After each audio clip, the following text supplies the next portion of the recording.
Greetings, one and all. My name is Jeremiah Miller, and I am the administrator of the Simply Sovereign Facebook page as well as this YouTube channel.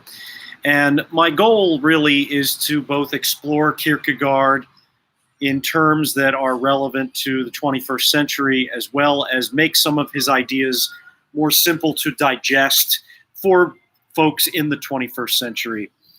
And the book that I'm going to talk a little bit about today, just very briefly, is Works of Love. As you can see, my copy is very worn out. I usually breeze through Kierkegaard's work much more quickly. This work is a long one, and so it has taken me quite a while to get through it. But today, the page I found myself on was page 108, and that's where I left off a number of weeks ago when I put the book down for the last time. But the paragraph that I read today was the following. Christ was the fulfilling of the law. From him we should learn how to understand this thought, for he was the explanation. Only when the explanation is what it explains, when the one who explains is that which is explained, when the explanation is the transfiguration, only then is there the right relationship.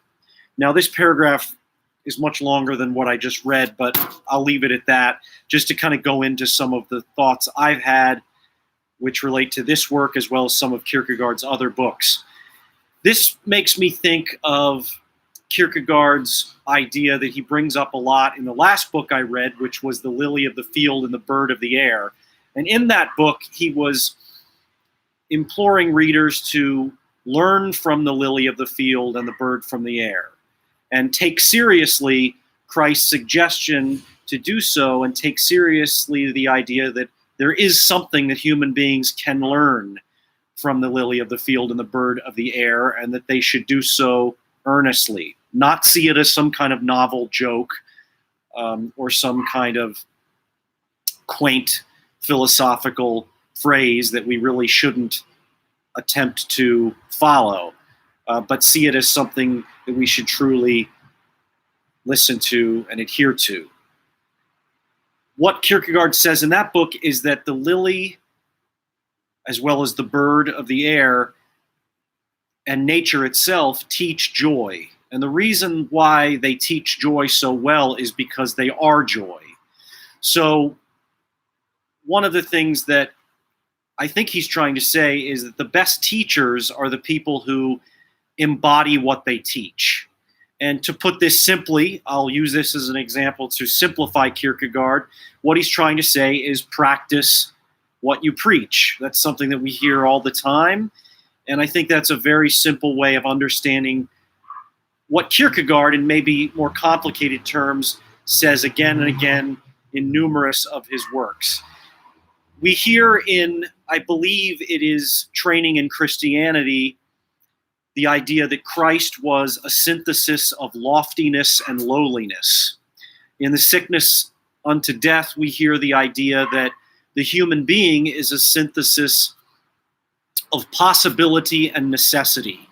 So possibility, of course, is what we imagine is possible for us. Necessity is what is necessary for us to survive. So we are a synthesis of those two. But the more that those two can be in alignment, the less despair we will feel in our lives. And I think that Kierkegaard, in a sense, has tried to communicate that despair occurs in accordance with the level to which our ego, our imagination of ourselves, and the actuality of ourselves are out of line, are not in alignment. So the more that we practice what we preach, the more that we live the lives that we espouse, the less despair we will feel. And in keeping and in relation to the paragraph that I just read you, the more that we embody the ideas that we espouse, the more we can benefit others.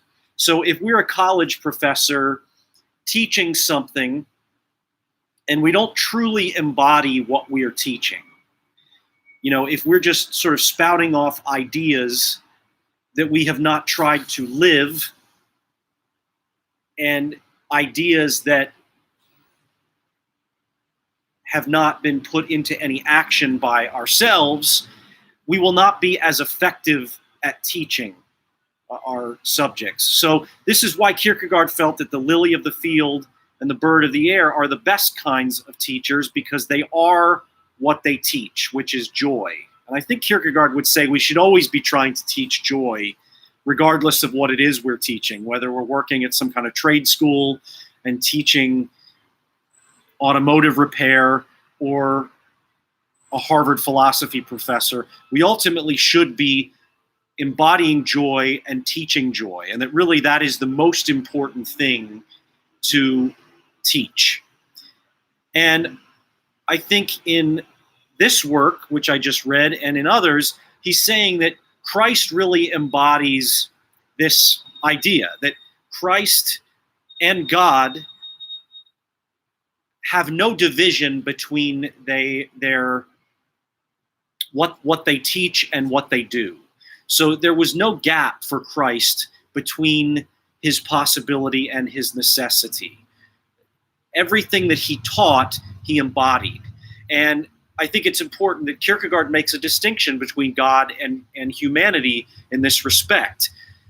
We should attempt to be perfect as our Father in heaven is perfect, but Kierkegaard would definitely say that this is not possible for human beings. The more we think we can kind of catch up to God and accomplish this, the more despair we will feel, because only God really experiences no separation between what he advocates and what he does. For Christ, it's one and the same, and that's kind of expressed in the Transfiguration. So for human beings, there will always be that struggle to practice what we preach. We're never going to do it perfectly.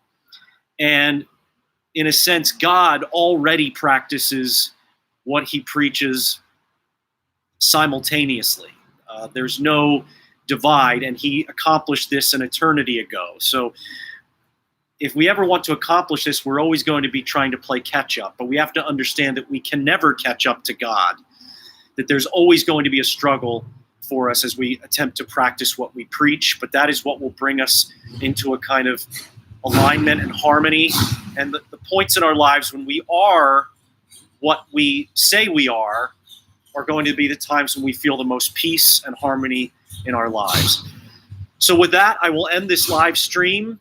Practice what you preach, a simplification of something Kierkegaard says again and again in his works that are very complicated, but unassumingly easy to understand if we take the time to do so. Thanks so much, and I look forward to seeing you as I share my next video.